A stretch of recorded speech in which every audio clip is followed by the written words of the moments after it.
Marit, palju õnne! Said sisemeistriks juurdeklassis. U25 klassis lipsas sul võit hästi napilt käest. Milliste tundega sa täna tulid starti? Ikka hea tundega, et mul oli 3 hobusega võimalus.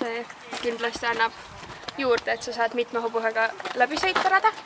Et teise voor oli väga hea minna. Aga mille taha siis võit jäi U25 klassis? Ma arvan, et ma olin Soleiga suht esimeste startijate ees, et ei julgenud nagu liiga palju riskida. Sai natuke suuremad pöörded võetud, et teise hobusega, kellega sai küll kiire aeg, tuli kahjuks natuke maha. Aga ma jäin ka 3. kohaga väga hästi rahule. Aga räägi tänasest võistluspäevast veel, et kas sul oli mahti vaadata ka konkurentide sõita? Mis mulje sul jäi?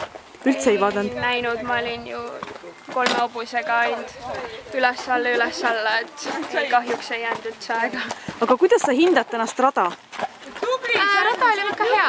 Kindlasti nüüd on juba sõidetakse väliplatsidele, et natuke keeruline oli väliplatsilt tulla sisemaneesi võistlema. Väga vähe ruumi, aga hobused tulid hästi toime sellega.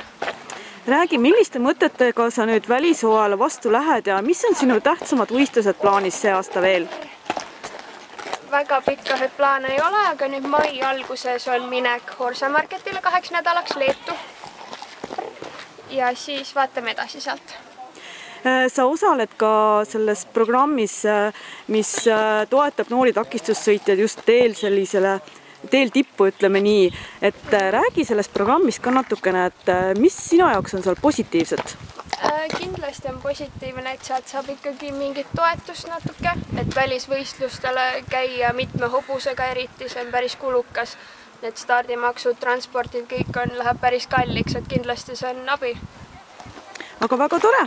Siis soovime sulle veel kord palju õnne ja edu, hoiame sul silma peal. Ja, suur aitäh!